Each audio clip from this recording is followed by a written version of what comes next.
Hi everybody, and welcome to another edition of the Astrology Show here on the Wisdom Hub. It's my great pleasure once again to be in conversation with the wonderful, delightful astrologer Pam Gregory, who today is going to be sharing with us some of the upcoming astrological movements that take us through this Aries Equinox coming up in just under a week's time, and beyond that into the big conjunctions of April. So without further ado, hi Pam, how are you? It's wonderful to see you again. Yeah, I'm really good despite everything. Thanks, David. I'm in great form here, so it's really lovely to share with you. And I love your kind of African boma. I know you're in Mexico, but it looks like an African boma. It looks really beautiful there. So, and sunny and hot.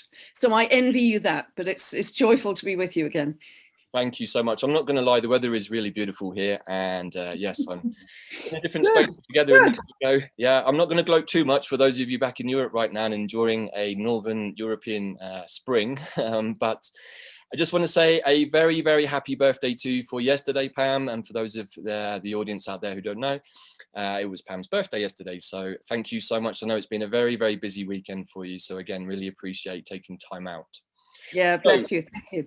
Thank you. So we have a lot to talk about today. We've had lots of big movements since we last spoke, which was in the run up to the winter solstice last year. I can't speak for the audience out there, but I know that it's been some of the most tumultuous, life-changing 3 months of my life, but ultimately also led to lots of deep realizations, lots of deep releases, lots of healing, but also clarity about the way forwards for the future. So it's interesting for me to see how this energy is rolling on, and also something that you've talked a lot about, Pam, over the last few weeks of your own show is really just the kind of the separation of the frequencies and the need to kind of work out which individual path we're all taking. So I hope that what we're going to share today is going to give the audience out there further indication of the possibilities that are open to all of us right now, depending on where we put our attention and intention, and which narrative we're listening to, whether it's the inner narrative or the external narrative. So without further ado, let's get into the astrology, Pam, and let's talk about the Aries Equinox that's coming up next week. Yeah, very well said, David. I would really echo that. And if you think the last few months have been tumultuous, all I'd say is you ain't seen nothing yet. Wow. So what I'm going to be talking about here with David is the Aries Equinox. And this is important because it really is regarded as the astrological new year, when the sun moves into Aries. And here I'm talking tropical Western astrology, not Vedic, but the sun moves into Aries on the 20th of March. It's a day earlier this year. And it really does, it's like striking a tuning fork or a gong. It really sets a kind of background tone for the next 12 months and the next 3 months in particular. So regarded as that, regarded as, you know, the kind of hum that's happening in the background. And onto that, I put more paint on the canvas, as it were, in terms of detail as we go through the upgrades. So first of all, with this Aries Equinox, I'm going to talk about some of the more challenging aspects and then move forwards towards some of the really beautiful energies in this. So Sun moves into Aries on the 20th of March. And just out of interest, that happens at 8:34 Pacific, and then you can work it out for your own time zone from there. Now, we've had if you've listened to me at all over the last 2 years, you'll know that we've had a very long-running square between Pluto in Capricorn and Eris in Aries, and this continues all through this year. So Eris in Aries, as you will have heard me say, she's the female warrior, she's the sister of Mars. She really stands for justice, for equality, for everybody needing to be heard, every voice needing to be heard. Nobody excluded, nobody on the periphery, because the whole myth was that there was a huge wedding on Mount Olympus and all the gods and goddesses were invited except Eris. And so she turned up anyway and created mayhem by throwing a golden apple in amongst the goddesses, the ladies, and said, "For the fairest." And of course, there was a huge kind of catfight, let's say, which supposedly led to the Trojan War. So she really kicked off. So she has no fear of creating chaos and discord in order that everybody has a voice, everybody to be heard. So she, this square has been so incredibly clear and evident in the world, because she represents the protest, the demonstrations, the, what about everybody, the equality side of things. But she's running up in this square, which is a very challenging aspect, against Pluto, top-down rules, regulations, control, governments. But within itself, Pluto in Capricorn, that whole process is to reveal any corruption in those top-down power systems, to reveal it, and therefore that will accelerate the collapse of the old order, the old structures, the old order, and other things are adding to that. But nevertheless, so that's the clash, the people on the street demanding justice, freedom, etc., and running up against that top-down authority. But also, I love the fact that Aries is the patron saint of chaotic creation. Mm-hmm. I love that, because yes, there's going to be a lot of chaos this year for sure, even more than we've had so far, I think. But this is almost getting into the laws of physics, how from chaos other states emerge, as it were. Even boiling a kettle, that's a chaotic sort of change in molecular structure to produce a new state, as it were. So that's very important, but it's even more important because it isn't just a square, it's a T-square, because we have Pluto in Capricorn, square to Eris in Aries, and opposite Eris in Aries and square to Pluto is the moon. The moon is at 29 of Libra. So Pluto's at 28 of Capricorn, Aries at 24 of Aries, and the moon at 29 of Libra. And the moon in mundane astrology represents the people. And that is also square to Pluto. Now, whenever you have a hard aspect between the moon and Pluto, you have enormous emotional intensity. The people are feeling incredibly intense. What are they feeling intense about? Well, they're feeling intense about Libra issues around fairness, justice. We're back to some of the the Eris symbolism, but it's also about power, because Pluto also represents power. Where does your power lie? And as you were saying at the beginning, Davyd, is it external, or your narrative is external? Is how you regard power external, or is it internal? Because the whole point of this process is for us to learn our inner power. That's what it's all about, not in any egotistical sense, narcissistic sense. It is just a strong sense of center, anchor, I know who I am. So that square is incredibly strong. But what's interesting about it is the moon is exactly within 23 minutes conjunct the dwarf planet Haumea. So Haumea, as I've talked about many times, is a dwarf planet that is linked to the Hawaiian goddess of fertility. She's linked to a very creative, regenerative energy. She could birth babies from all over her body. She could produce wild food from the land and the sea, even when it was very toxic and had been laid waste.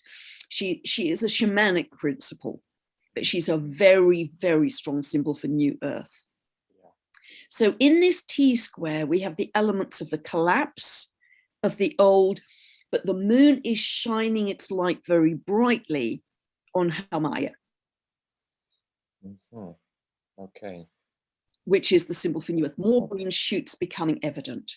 So that is a very strong configuration as we move forward. And we are going to find ways of producing food, particularly if we get together in community. There's a lot of Aquarius energy here as well. And of course, that's going to be increasing as we go through the next few years, in fact, up to 2044.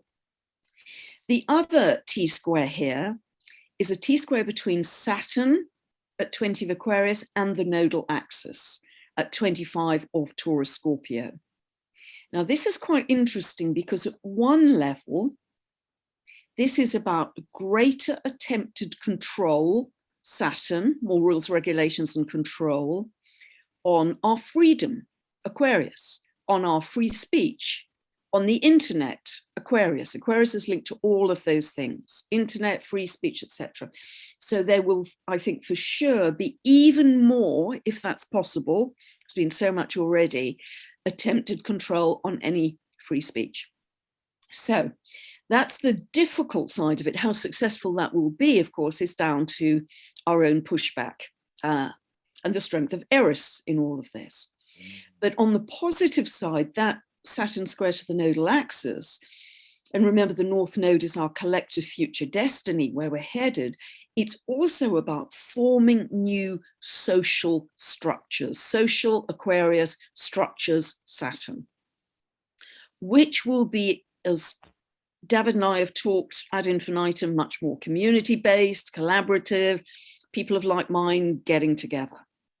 And so that's another very strong aspect, but be aware there's going to be a challenging aspect to it, which will probably force or accelerate the forming of the new social structures. Do you know what? I'm out of here. I'm going to go and create a parallel society. And an awful lot of people are doing that. And I know you are doing it too, Davyd, and I'm sure you'll share some of that in a little while. The other thing that's very important here is we've got a Venus-Mars conjunction at 13 and 10 of Aquarius, so quite a close conjunction, and they are both squaring Uranus. And remember, in Uranus and Taurus, and remember when I'm talking about these things, it isn't just for the 20th of March. It's for the following 12 months from the 20th of March. That's really, really important. These are setting up big themes for the next 12 months. So one aspect of that Venus-Mars conjunction in Aquarius is about new relationships going into the future. That can be a one-on-one romantic relationship, but it can also, because it's Aquarius, it can also again be your tribe, your family of frequency, going forwards, finding new people on your wavelength with whom you're moving forwards into the future. Both of them squaring Uranus is pretty challenging, because it's strengthened by the fact that Venus is in the sign that Uranus rules, which is Aquarius, and Uranus is in the sign that Venus rules, Taurus. So it's called a mutual reception. It's almost like a conjunction between Venus and Uranus, which strengthens this even more. We are extremely likely to see more volatility in currencies, wealth, finance, banking, economies, with, yes, very much a move to the digital system. Now, the key question there is, and it's really set up by the square between Saturn and Uranus, is will that be a centralized system? Because apparently all the central banks already have some form of digital currency ready to rock and roll. Or will it be decentralized, which was the original conception of cryptocurrencies? So that's going to be a big, big, big, big theme going forwards, because there will be more attempted control, that Saturn-Uranus square running all year on cryptos. The Mars square to Uranus is extremely eruptive. I was just telling Davyd before we hopped on that many, gosh, about 25 years ago, I remember going to a lecture by a brilliant astrologer researcher. I wish I could remember his name, it was so long ago, but he'd studied all the major earthquakes over kind of magnitude of 5 in the previous decade. And he found over and over and over and over again a hard aspect between Mars and Uranus, especially when they are in fixed signs like they are right now. Aquarius and Taurus are fixed signs. So it's like the tension in the tectonic plates builds and builds and builds and builds and builds, and then boom, it has to crack. It has to be released.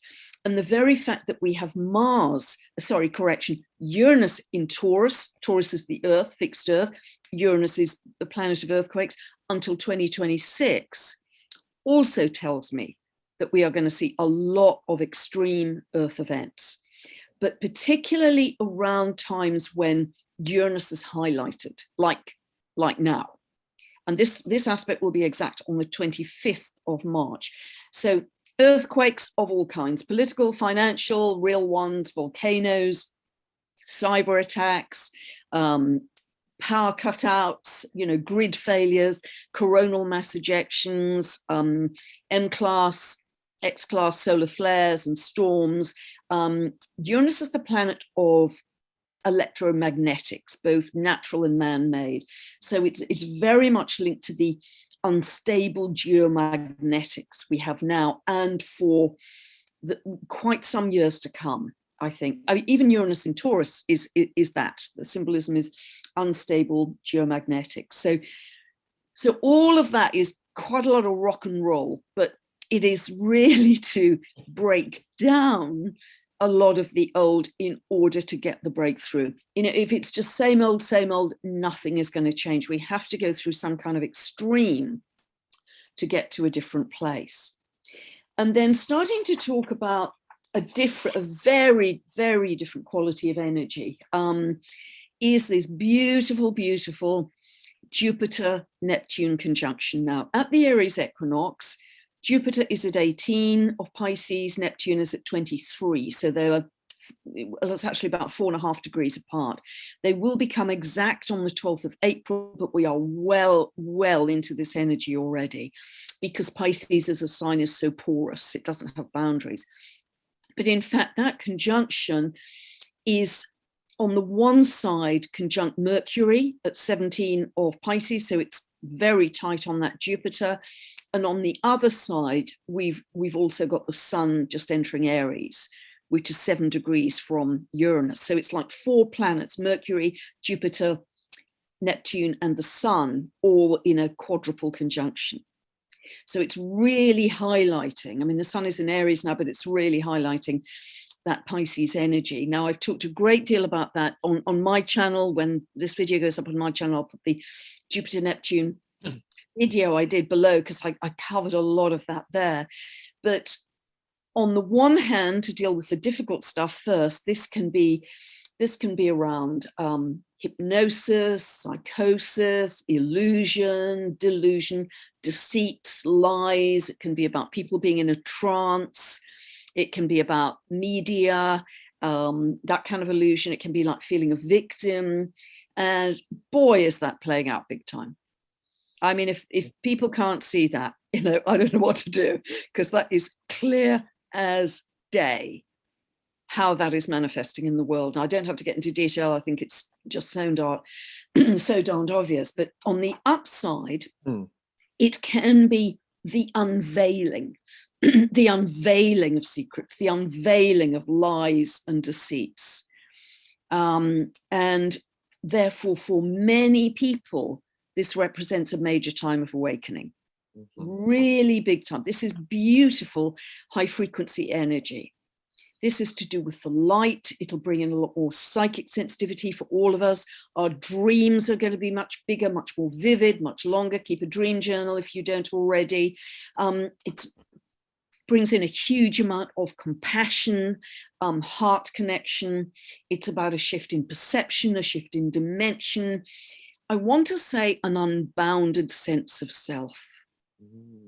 This can bring in an unbounded sense of self, of infinite possibilities, big dreams, big thinking. Something new is being birthed, which we have never experienced, which is going to be absolutely unimaginably beautiful. It's going to be exquisite. It's going to be an experience which we've never had before. And again, we can't even imagine, but be in bliss as often as you can. Despite all the stuff that's going on in the world, one of the most helpful things we can do is to keep our own energy high, because then we're feeding into the collective and upping that, you know, staying in bliss, etc. But bliss, compassion, this sense of infinite possibility is very strong. And what strengthens that further is the fact that Neptune is very tightly sextile the North Node. So we are stepping into a more spiritual sense of self. We're becoming more wave and less particle. And shall I keep going here, Davyd, or? Well, you know, I'm just mentally clocking up all the things you said and making lots of notes. I'm just like, there's really a lot going on. But no, I'd prefer if you just carry on and give us the kind of the container, Pam, and then we can kind of go back into some of the things you've shared, because there's really a lot to talk about, right? But I like to get the kind of the whole tableau out first so that we can feel into the pieces of that. So please do continue. Yep, fantastic. So my very strong sense, and I know it's yours too, Davyd, is we are at a massive fork in the road right here, massive. And the way I'm seeing it, I mean, with astrology, always, you've got a shadow expression of any planet, and you've got the higher expression. And the way I'm starting to see it very much at the moment is that some people, through their own free will, are living out the challenging side of the planetary symbolism, whereas other people are saying, do you know what, through my own free will, I'm going to choose this higher timeline. And that is no judgment, none at all, because we are all on our own journeys, soul contracts, etc. Yeah. But that fork in the road, the paths are diverging at speed now. And you can't jump from one train to another speeding train that is going, I mean, this is dizzying speed, that higher timeline. It's going in quantum leaps. Yeah. So be conscious and aware of every thought, every emotion, every choice you make on what's coming into you in terms of information and narrative, what state of being that is leaving you in. Is that good? Is it helping you? Or is that taking you straight into victim and fear? You know, because you have a choice in every moment. Yes. Whoever you are, whatever your soul contract was. And something I discovered the other day, Davyd, which I've mentioned just in a little video I'll put out probably today, was I was reading an article, and it was a 75-year study that said in any year, March is the most geomagnetically active month of any year. And particularly around the equinox, because what happens at equinoxes is that this is called the Russell-McFerron effect. Those were the guys that discovered this, that the solar winds can form cracks in the Earth's energy field. And what that means, and they're formed by the solar winds, as I say, and what that means is that the Earth's magnetic field is much more fully open to the sun's magnetic field. And that's why at equinoxes, you know, the ancient peoples had ceremonies, we can get a lot more direct information from the sun. And classically at equinoxes, sensitive psychic people can feel in a higher state of being, they're getting more information that's coming through in their dreams. And of course, that's echoing the Jupiter-Neptune conjunction, which we only get in Pisces every 166 years. Wow. Yeah. So these things are converging, which is what is absolutely beautiful. And so many more energies, harmony, so much more light is coming in. I mean, the reason we're seeing so much darkness in the world is because there's so much light. Yes. Yeah. It's like you've got a brilliant spotlight in a room that is just full of cockroaches and beetles and dust and cobwebs that, you know, even the door hasn't been opened on it for 100 years. Mm-hmm. But boy, are we now seeing what's got to be cleared. But we can clear it with the light. Yes. And imagining that we're beaming this brilliant, sparkly diamond, like just clear it with the light from your own sofa at home. Yes. we don't have to go anywhere. We can just, you know, this is the beauty of where we're going, you know, is that we can do everything ourselves. Each and every one of us can do everything ourselves.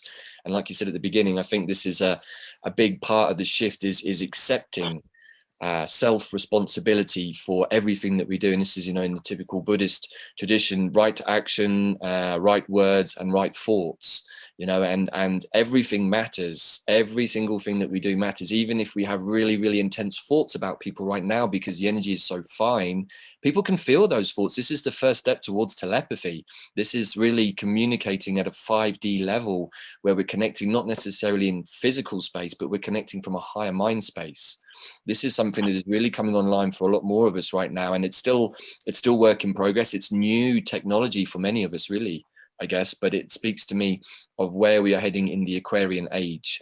And so you've talked a lot about the different frequencies over the last couple of years, which I totally concur with. And I feel that the analogy you used of the speeding train is a good one, you know, that the path is splitting now, and there's still a small window, I believe, in the next few weeks to make that transition from one pathway to another. But everything that you've just talked about is, you know, what I kind of believe is the end. We're in Pisces, right? It's 12th house, it's the end, but it's also about to move into Aries, which is the beginning. So we're at that beautiful point where there is always an ending, but with every ending, there is a beginning. So, I mean, there's so many things I want to kind of loop back to, but thank you for that really concise overview of really what is, I think, the next 10 days. Is that in the next 10 days, all of that, Pam? Or? Yeah. Well, you know, we're into this energy already, to be honest. It's exact on the 20th, but, you know, we're into that energy already, and it will resonate for the next 12 months. You know, it's not just for March 20th. Really want to emphasize that. But Yeah. yeah, you know, as you say, David, that Aries energy is new beginnings, it's pioneer energy, it's a whole new episode, whole new start, more this year than ever. Of course, it happens every year, but because of everything else that's happening with the photonic energy, you know, the coronal mass ejections being exponentially increased, etc., etc. One of the things that just really caught my eye that I want to kind of begin with, and I'm going to try and bring a few threads in here, is this idea of the sort of the energy shifting, as you talked about, the winds, the solar winds, and the cracking of the earth. Well, of course, at the equinoxes and the solstices, we shift elemental energies. Mother Earth actually shifts elemental energies, and the spring equinox we shift from air, which is really sort of the mind and dreaming, and you know, we go to fire, which is really giving action and things happening. But it can also, of course, mean fire in the earth, which is super interesting given all of the other factors you've just brought in there. I really feel that we are close to some major geographical, topographical changes on the planet. And I think what's really important is, because we're talking about some very difficult things going on in our world right now, and it's really important, I believe, that we are not in a place of fear. This is where the choices of the two pathways is really important. One is very fear-based and very heavy and very dense. The other one is very uplifting, very progressive, very pioneering. I love that idea. And we all have a choice, as you so correctly said. In every moment, we have a choice with everything. The choices aren't always good. I will make that point. Sometimes we have a choice that seems bad, and then we have one that seems even worse. But if we really tune into our hearts and what's right for each and every one of us as our truth, then we can only ever make the right decisions. And I, from my own experience, can vouch for the fact that when we really let go and we put absolute trust in our higher selves and creative source or great spirit, everything always works out much more beautifully than you could ever have imagined. But it really requires you to clean, create space, accept the light, let go, release, and be in a place of trust. And when you're in a place of trust, the universe is really something quite amazing. So I just want to make that point, because there are really the choices. We can choose to be in fear, or we can choose to be in bliss. We can choose to be, you know, progressive, or we can choose to be sort of kind of pulling our energies back in. And I think that that's something that we're going to see a lot of over the next few weeks. So I love what you said about Aries. She is the goddess of, how did you put it? Patron saint of chaotic creation. Love it. Yeah, you know, and I think that that's really where, if we sit in the energies and we can feel that, you know, that's where the phoenix rises from the flames. It's from the collapse of the old. You have to collapse the old to allow the new to come through. And of course, being very Scorpionic, it's a regular occurrence for me, so I'm quite used to it. But it's interesting for me that there is a lot of Scorpionic energy at work at the moment. A lot of the people that I'm connecting with in the projects I'm working with have Scorpio rising, which I think is really interesting, but also a lot of Capricornian energy, which is really mastery, of course, you know, at its sort of pinnacle point. And I think that that's really interesting for the motif of building or a grassroots community from the ground up. We need these kind of energies of death and rebirth, but also of good management, mastery, but not necessarily the top-down hierarchy that we've had before, which of course is the more shadow side of Capricorn. So, you know, let's perhaps look a little bit more at some of the energies coming up over the next week or two, because this Eris in Aries and that kind of energy, how do you see the other conjunctions and transits we've got going on at the moment, Pam, relating to this in the 3D space? And I think this is a really important point, the distinction between what's happening in the soup, in the 3D, and what often is happening at the 5D are quite often not the same. And this is where we can be hypnotized or tricked, or be in illusion or delusion about what is going on. So yeah, there's such, you know, such a split, because you know, the sun moving into Aries as well is warrior energy. Oh, yeah. Wow. Warrior energy, and Eris is also in Aries, goddess, you know, a sister of Mars. She is also female warrior energy. And you know, if we look down the time tunnel just a short distance to the 5th of April, which is just literally a week before this beautiful Jupiter-Neptune conjunction becomes exact, we have a Mars-Saturn conjunction. at 22 of Aquarius. Now, that is difficult. That can be on a personal level, a lot of irritation, even anger and frustration, because Mars wants to go, go, go, go, go really quickly, stepping on the accelerator, and Saturn says, no, no, no, no, no, you can't go at all. You know, that's the brake, that's the control. So personally, it can feel like a spinning of wheels and a lot of frustration. On a mundane level, it can be quite militaristic. This can be heavy-handed. This can be forceful control of freedom. Forceful Mars, control Saturn, Aquarius, freedom, forceful control of freedom. So that is quite difficult. And that's exact on April the 5th, just a week before the Jupiter-Neptune conjunct. So these are happening very close in time. And that's why I'm feeling that you kind of choose one point of focus or the other. And exactly as you've said, Davyd, check in with yourself, with everything you're listening to, interacting with through your day. Check in. What's my state of being? Is this improving my state of being, or is it making me feel heavy and fearful? Do I feel lighter as a result of listening to that or being with that person or meditating in that way? Check in on, where am I at? What's my frequency? What's my state of being? And that really, I think, is going to be the most helpful thing. But more than ever, I feel we are going to be living at these different levels of the rubber hitting the road, the gritty, aggressive, controlling, I want to say even dystopian, dark side of life, and the others who are just following the white feather. They don't know where they're going because the future's invisible, but it has the promise of something much more beautiful if we trust it has to be a frequency match to where we are at ourselves. Could we also see the Mars was it square Saturn as conjunct Saturn? Yeah. Could we see that also as sort of the individual wanting to break free with the energy of Mars direction, but also being held back by the system, the matrix, the parents, the government, however we see those things? I find that very interesting because it seems that we are at a point where we are witnessing for maybe the first time in many of our lives much more clearly what is the effect of what some of us would call the matrix, the illusion. And the more that we can see the illusion from our eagle's perch, and I love this, man, I love the eagle's perch idea, because that's really non-dual awareness. And the more that we can take that step back to the eagle's perch and survey everything that is going on from that non-dual perspective, we can start to see the illusion in its totality.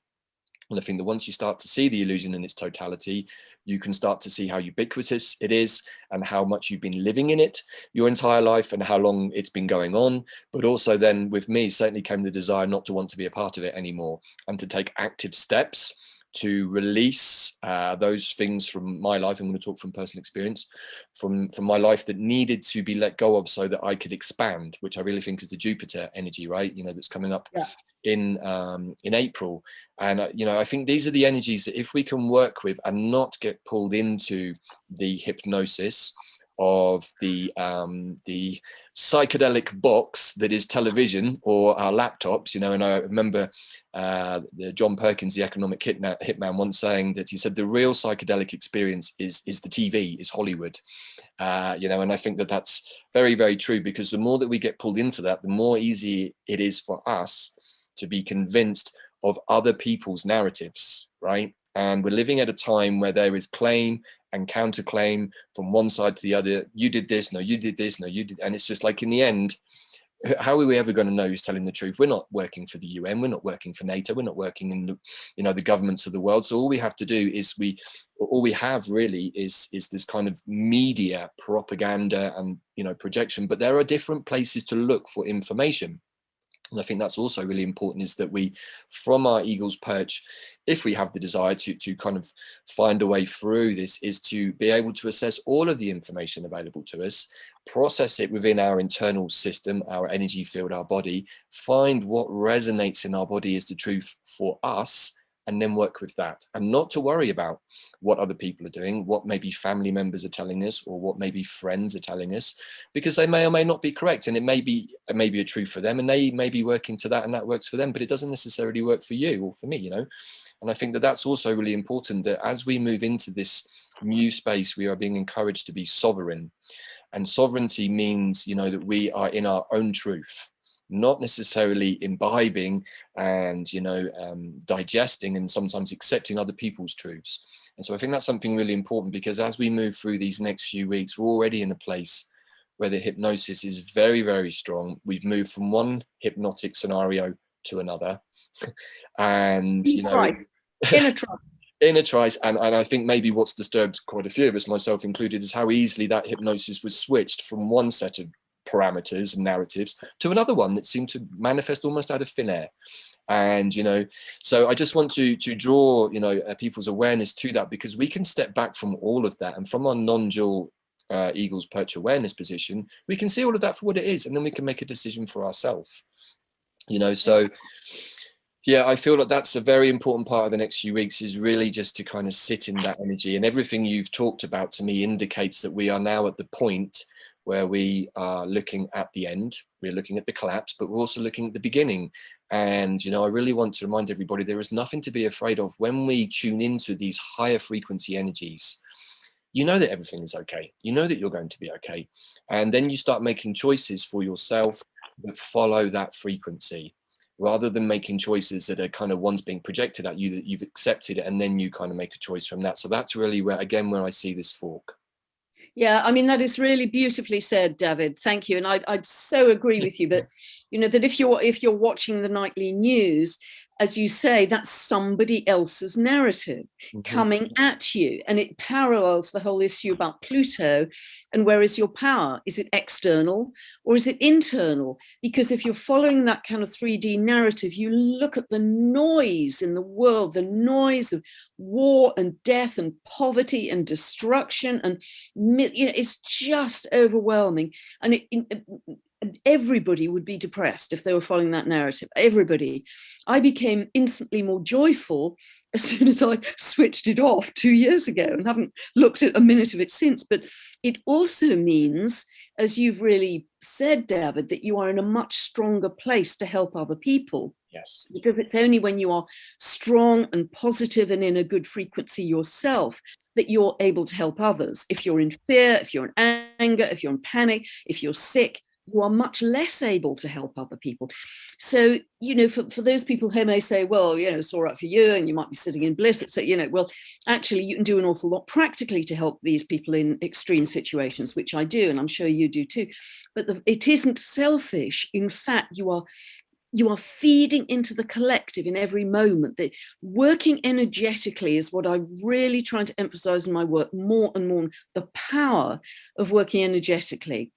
And there's just 10 tons of evidence on that. And I've actually I'm going to put out a video today about it. But you know that if it takes a tiny percentage of us, I think it's something like 2%, to positively affect the whole, because this is downward causation, that high frequency energy is much more influential on low frequency than the other way around. So boy, are you in service if you are sitting on your sofa at home, beaming out love and peace to the world. Yes. And I believe there's something happening at the moment where for 1 minute, and I believe it's at 4 p.m., certainly at 4 p.m. in the UK, people are being asked to spend a minute to send out peace to the world, to everywhere that is not in peace. Great. And I think that's a fabulous idea. I know it's 4 p.m. in the UK. I just have to make sure, you know, if it's that 4 p.m. across the world. I think it is, because otherwise you'd be in the middle of the night, wouldn't you, in some places? So I believe it's 4 p.m. all over the world. But it still creates a wave of many, many thousands of people sending peace. I think this is really important, actually. This idea of self-responsibility, putting yourself first, is not necessarily something that we may have been programmed to believe as being selfish, because if we're not well and healthy ourselves, and our lives are not under control, and we're not under control of ourselves or have control of ourselves, then really and truly it seems folly to try and offer our help to somebody else. You know, just logically, that doesn't seem like a great idea. But with this kind of very strong Piscean energy, which of course is also the collective, I love what you said, this kind of taking self-responsibility for our own actions in each and every moment of every day feeds into the collective energy. And I loop back to the very first video we did last year, the inorganic versus the organic. And it's the same process of taking responsibility for yourself, making sure that your life is calm and gentle and centered and all of those wonderful things, because that has a natural effect on everybody around you. And if you are finding that you are surrounded by people that are not receptive to that, I would suggest maybe it's time to move to a place where maybe you might find that energy, because we are also, there's a phrase that says something like, we are the people that we hang around with. It's a bit like we also are the food that we eat. And so it's the same principle that we, at this time, really want to be looking to fill ourselves with as much high frequency energy as possible, make ourselves as receptive as possible to the wonderful energies that are embracing the planet. And, that really includes, who do we spend our time with? Well, I've been spending a lot of time on my own recently, so I think that's also part of the process too, is as we move forwards into this Aquarian age, how do we meet other people? And I love this idea of equal and opposite, and I think it's really, really important, and something I'm really implementing in my life with every new person I meet, is how are you my equal and my opposite, and particularly across the masculine feminine gender divide. How do we start to meet each other, because we've been isolated for so long over this pandemic process that it's, personally speaking, now that we've kind of opened up again and I'm kind of in a more social space with people, I'm really finding that I'm needing to spend more time on my own to process how that experience is for me. I mean, I am very sensitive and empathic, but lots of people out there, lots of your audience will be too. And I think that that's really a big step about how do we move into community together. The communities of the old aren't going to work because they're old paradigm based with top-down hierarchies and all of the kinds of things we know about these communities from the past. But that can't be how we do communities in the future. And what's really clear to me is that as we move into this new earth, this new Aquarian age, is that the old paradigm has to go. And everything that we are personally attached to in the old paradigm has to go. Now, that is quite a startling thing to comprehend, but it's possible, and it doesn't all have to happen at once. But those places where the matrix or the parents still have us kind of tugging at their apron strings are things like our mortgages and our jobs and our attachments to holidays and going to the pub, all of those things which the pandemic really actually showed us how to confront. And I still believe that even though this whole process has been quite dastardly at certain points and quite insidious, that actually the light is always working through the dark. And from the non-dual eagle's perch perspective, and I know this might not resonate with some people, but we have to see the villains of the piece as really being the peoples that are the progenitors of change. We need the system to collapse. We need everything to implode. And so who better than the characters who are currently doing it? Somebody has to do that job. I didn't want to do it. I'm sure you wouldn't want to do it either. But somebody has to step up and be the bad guy, the villain, in order for something to collapse. So is he really the bad guy, or is he really the good guy? And I think the more that we start to play with all of this, we start to see that there is no good and bad, there just is. But if we are working from a glass half full perspective, we can start to see the villains of the pieces really as the people we needed to bring about change. Now, I'm not necessarily saying it's the way that I want to do it, and I certainly don't want to sign up for that job either. But I just want to make that point because it's really important how we understand that there are different ways of perceiving things, right? I think that's absolutely beautiful, Davyd, because, if we're looking at any situation just energetically, the so-called bad guys are the catalyst for change, as you said. They're the accelerators of our evolution. The last 2 years, hideous though they've been at the 3D level, have absolutely ignited human evolution.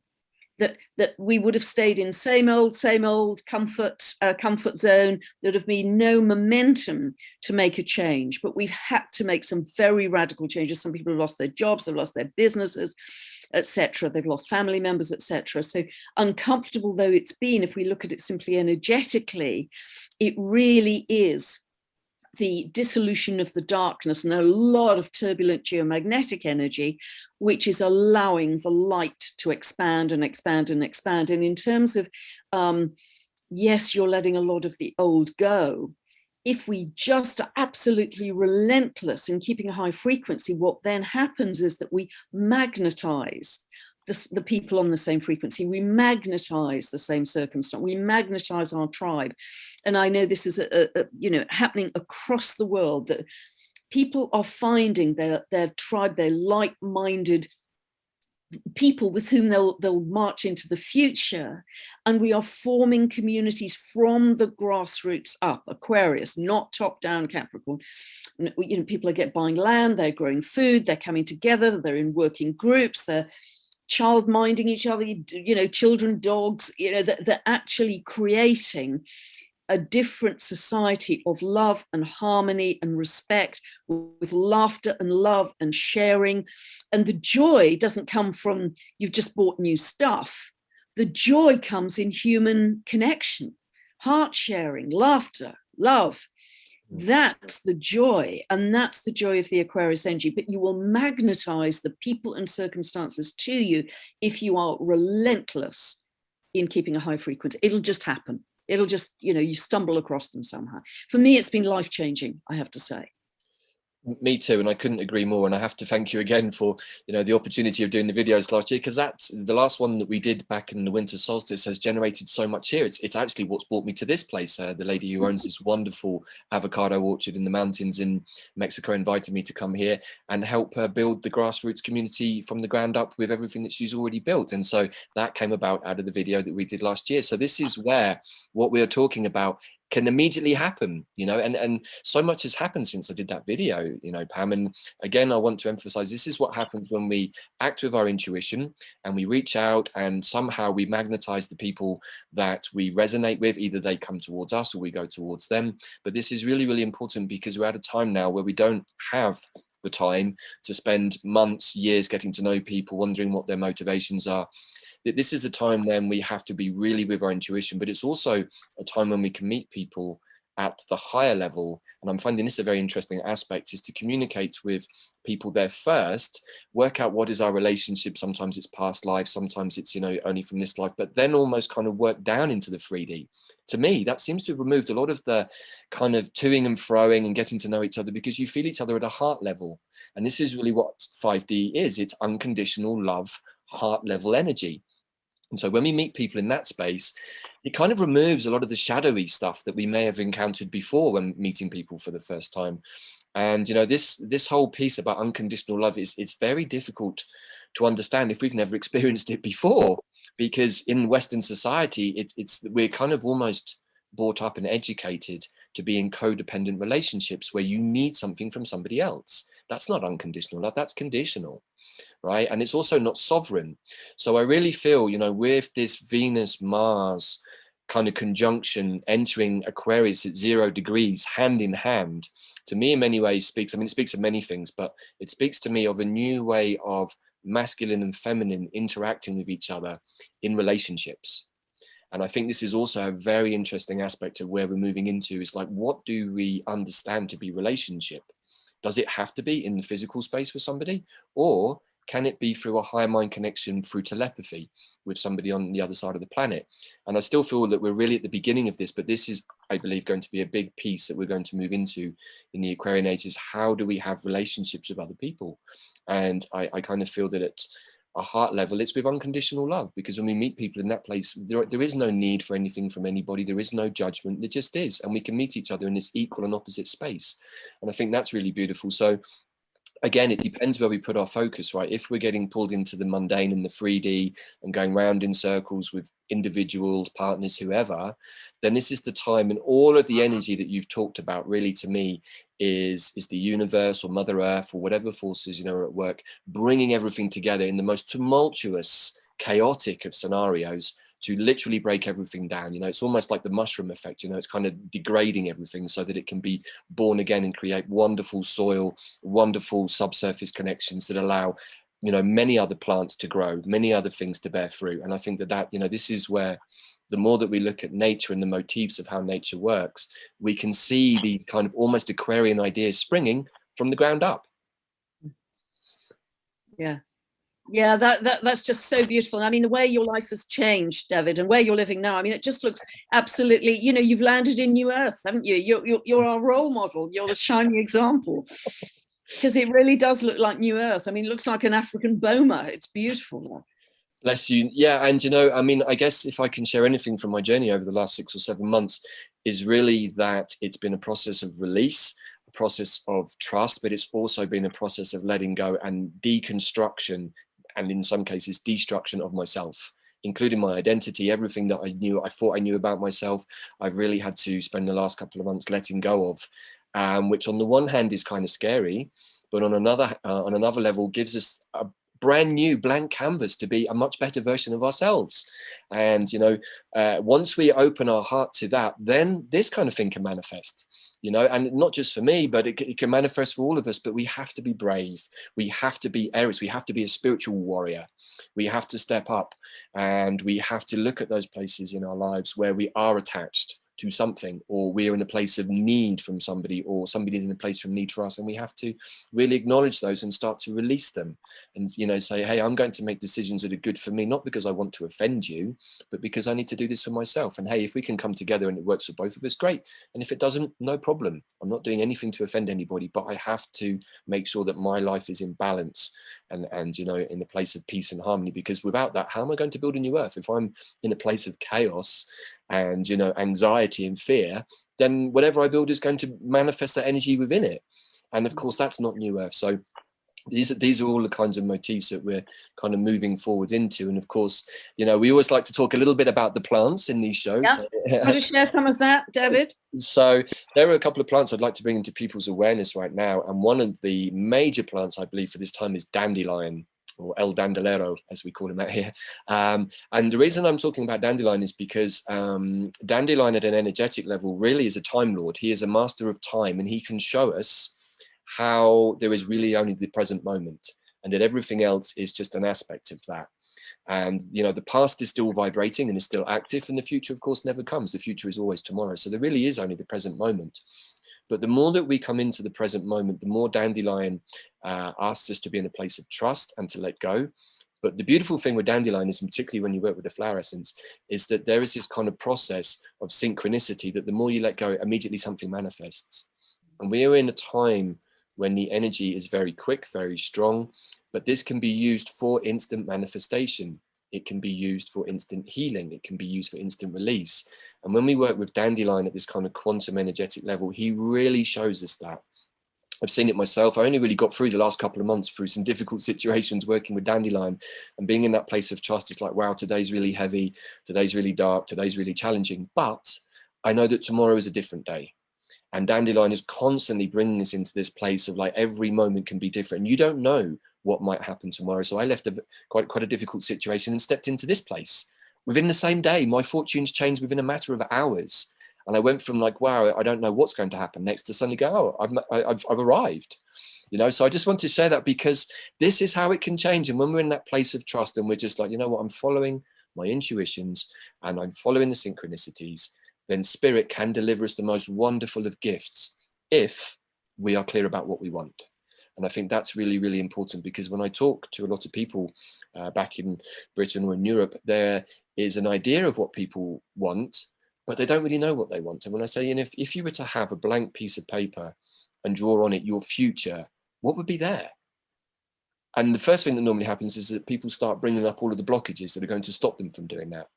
I'm like, no, let's get rid of the blockages and just draw what is in your heart that you would most like to do, and give that prayer to spirit and say, this is really what I want my future to look like, right? That's it. If we keep looking for blockages in our life, Pam, because there are many of them right now, right? Then we're going to keep calling those in, and we're going to keep battling with those blockages. At some point, we have to step up and go, you know what? That's enough. I'm done with that. I want to step out, and I want to step into the new. Yeah, because you can't take baggage into New Earth. No. You have to be baggage free to enter New Earth. You have to be in a much greater state of purity.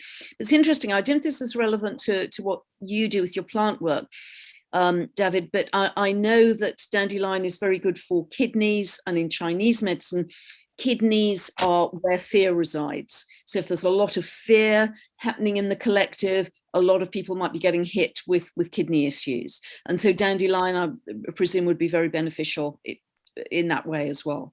Absolutely. And this is the wonderful thing about plants, is that when we work with an essence, for example, we're working at the spiritual emotional level. But when we work with like a tincture or a tea, or one of these medicines that has plant material in it, then at a physical level, then dandelion is amazing. Yes, for the kidneys, for releasing fear, but also really the liver, which holds anger. And one of the major pieces that some of us have been looking at over the last couple of years is how heavily toxified our bodies are, particularly with heavy metals. And these heavy metals are in our water, they're even in some of our foods. I mean, so we have a lot of these collections of metals in our body, which also create circuits, metallic circuits, through which, let's say, messages or ideas can be beamed at us that then kind of find a loop within us that then keep playing out. And I experienced this very strongly during the first lockdown in 2020 with something that, poisoned my system and went straight for my lower mind and created this kind of loop that was trying to convince me of something. I don't need to go into the details, but it was at that point that my higher mind stepped in and said, see what's going on here. Your monkey mind is caught in a loop, and it's caught in a loop, because you have your own personal stuff around that, but also because you have metals in your brain that are creating a circuit board for this loop to keep running.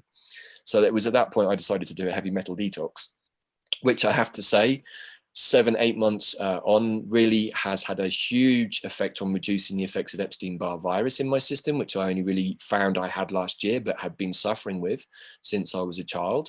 And I'm sure many of the audience out there will have had glandular fever or chronic fatigue or maybe hepatitis or Lyme's or any of these kind of viral conditions, which are really aspects of Epstein-Barr virus, which is something that most of us in the West have activated.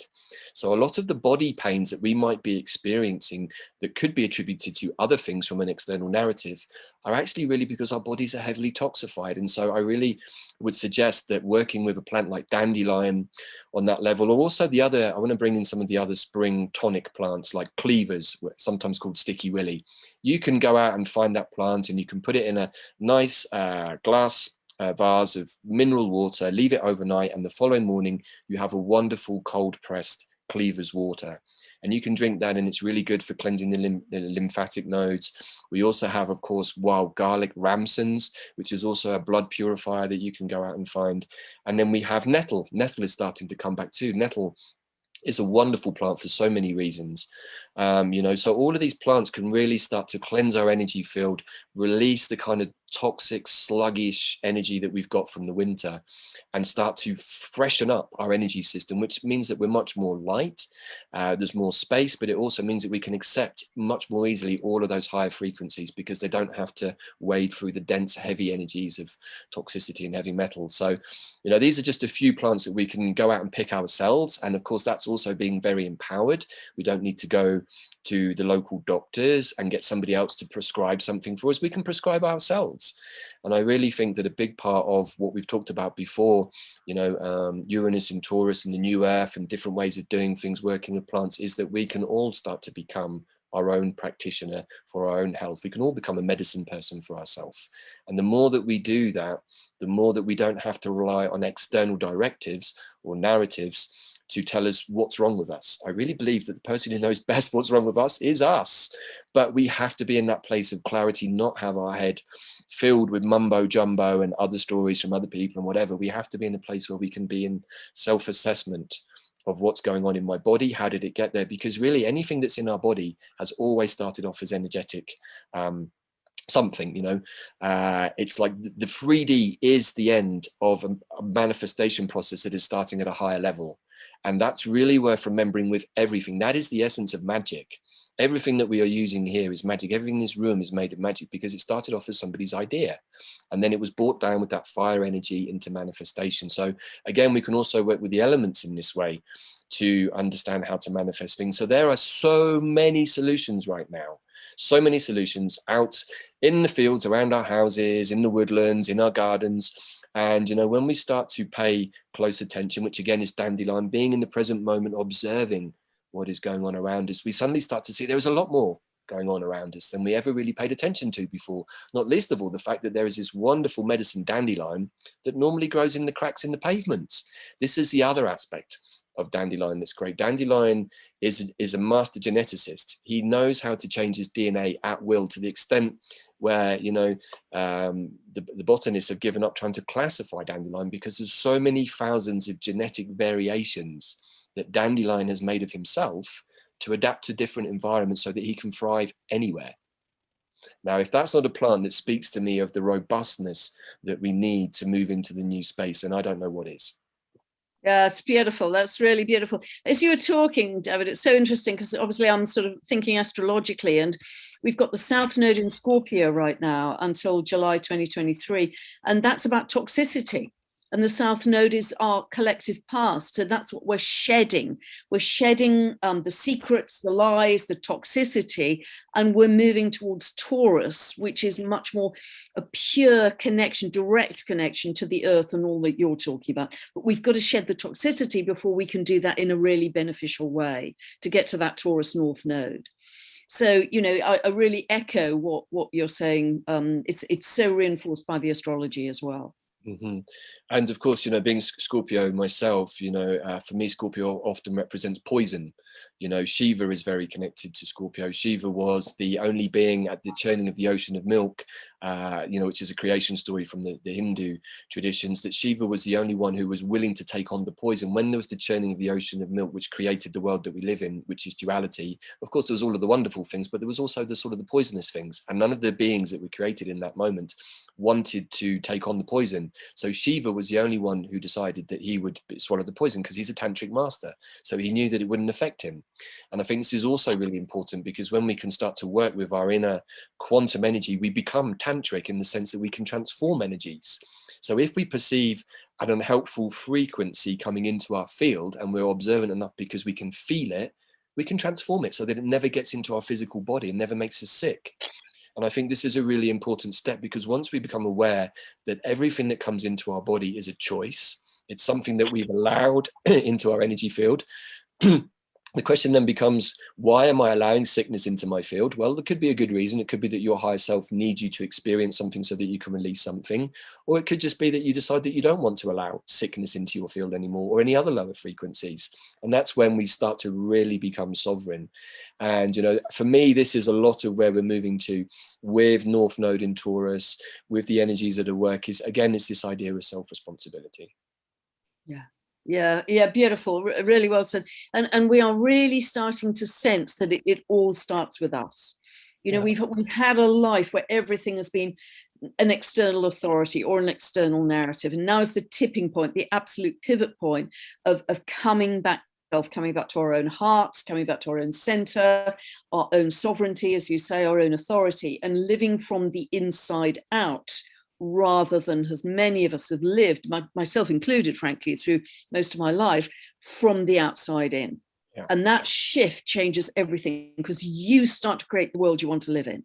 Yes. Not being dictated to by anybody anywhere. You start to create, and that may seem kind of impossible in the world we're in, but you almost create a kind of frequency bubble around you. So you just happen to be in situations where, yes, you can see what's happening in the world, but you personally may be less impacted by it directly, which allows you the freedom to keep on staying at that high level, to feed it back to the collective. It's always to feed it back. You know, we are in service right now. Right. And there's always that mirroring effect, right? Micro and macro is, and you hear this in so many of the ancient wisdom traditions, that it's really the, you know, in order to change the world, the first thing we have to do is change ourselves. Yeah. Rather than have grandiose ideas to get out there and be some sort of big spokesperson or whatever, really the difficult work is to change ourselves. What could be more difficult? You know, I spent most of my adult life trying to release myself from some of the burdens of the past, of this life, and certainly of previous lives, you know, hence being Scorpio. You know, we all have that process to go through to release ourselves from the burdens of the past and of the karma. And this, I believe, is a time when karma is about to end, and we are shifting into a different way of being. But in order to do that, we have to use the energy of Aries, you know, with that wonderful, how is it? Say it again for us, please. Hey, patron saint of chaotic creation. Right, you know, so we can see that at the collective level of what is kind of collapsing, but also we can use that energy for ourselves, and we can collapse the old versions of ourselves and dare to dream of a vision of a different us, different individual self, but also a collective self. And, you know, I think for me, that's really been the energy of March so far, is this possibility that dream big, don't contain yourself, don't take your blank piece of paper and write all the blockages on there first and try to make your vision of the future fit through those. Put the vision of the future first and don't bother putting the blockages at all, and then work to that narrative.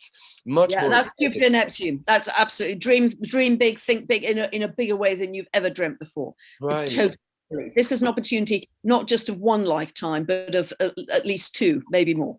Right, so this is the culmination. In every present moment, we are the culmination of everything that our soul forces and eternal spirit have done before, you know, and so it's our choice to keep evolving that into a different space. But we have to dream big, and we have to have beautiful visions for ourselves, because, you know, I kind of think we are here in this how to say, this experiment, this illusion, this game, however we want to describe duality.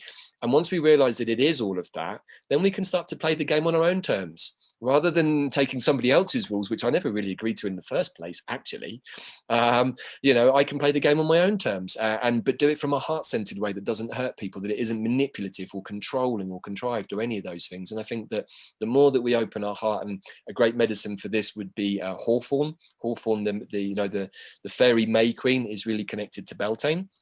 Another wonderful plant that's really heart-centered is San Pedro. And as I'm discovering out here in Mexico, another plant that's very heart-centered is the maguey plant, which produces mezcal. You know, so that's maybe a conversation for another time. But, you know, even just a small shot of mezcal is really a tincture of the heart of the maguey plant, or, you know, or the agave plant. And so it's a heart medicine, you know, so we can really kind of open our hearts even in these difficult times and find a place of love for everything, for everybody. But particularly, I think that when we spend time in nature, that love just emanates from the plants, it emanates from Mother Earth, because Mother Earth is unconditional love. Really, at her essence, she's unconditional love. And if we can attune ourselves to that frequency, then we're going to be fine. We're all going to be fine, you know. And so well, we've done an hour already, Pam, and it's just like, it's gone so fast as always. But do you have anything, sort of final thoughts as a wrap up, that you'd like to share before we finish for today? I think the only thing to say really is these are monumental times. You know, history books will be written about these times. They are absolutely massive. Keep coming back to the simple, coming back to what's my frequency, what's my state of being. Let that be your navigational tool, if you like. That simple thing of keep bringing yourself back to what can I do to raise my frequency, that will automatically beam out to the world. So it's that simple. It doesn't have to be, you know, the overwhelm of events out there, because that's just so daunting. You don't know where to begin. Come back to the simple, come back to you, keeping in a good state of being, and that just cascades out to the world. I agree. Keep it simple, keep it heart-centered. And, you know, I think just really tune into what is right for you. You know, each and every one of us as individuals, I believe, have the God-given right to be whoever we want to be, you know, and not to be a version that somebody else has given us because it suits them and suits their narrative and their dream or whatever. You know, this is a chance for us all to dream big for ourselves. And of course, I'm not a parent, so I don't have the responsibility of children, but, you know, you can, if you have minors that are under your responsibility, you can also help them to dream big. But, you know, this is a time with all of the energies where, again, we choose the frequency. Do we dream big, or do we accept somebody else's dream? And I think that this is just really where we're at. So I totally concur. And as always, Pam, thank you so much for everything that you do. I know that you're just incredibly busy all the time, but bless you. You know, I know so many people out there, myself included, have really not only found what you shared to be useful, but in many moments I've relied on the astrology, knowing that, well, this is what's going to happen next week. So it's maybe a better idea just to sit and wait before I do that, or to act. And this is really where the astrology right now can help all of us. We have the blueprint, the container of where we're heading, but we can color in the picture to our own kind of frequency, right? So just again, for those people out there who maybe haven't heard of your work before, Pam, where can they find out more about what you do? Yeah, website pamgregory.com, very active YouTube channel, Pam Gregory Astrology. But if you go to my website, all my videos are there, newsletter there, teaching videos there, everything's on the website. Brilliant, thank you. And for those of you who may be coming across me for the first time, you can find out more about plant essences on plantconsciousness.com, where there's the apothecary. If you're interested in the kinds of things I talk about here with Pam, to do with plants and to do with nature, there is a whole wealth of videos on the wisdomhub.tv. A lot of the content is free to watch, some of it is behind a small monthly subscription fee, but that is really a kind of a place where we're sharing a lot of the ideas that can really help to birth the new earth. And for those of you who'd like to contact me in person, you can find me at david@wisdomhub.tv. And I'm also going to put in the show notes a new YouTube channel that I've decided finally to initiate, so that you can also, if you're interested, hear some of the other interviews I've done in the past with other people talking about plants. So Thank you so much, Pam, for your time and your wisdom and your heart and everything that you share. I know that you are possibly one of the most popular ladies in Britain these days, you know. But just in service, I think, just in service. You always say that you're far too humble, but thank you so much. Thank you to everybody for tuning in and listening, and hopefully you found the show useful today and inspiring. And as we say, just be in a place of absolute bliss and joy and follow your joy, and you won't go too far wrong. Thank you, everybody. Take care, and we'll see you again very soon. Much love, everybody. Bye. Bye.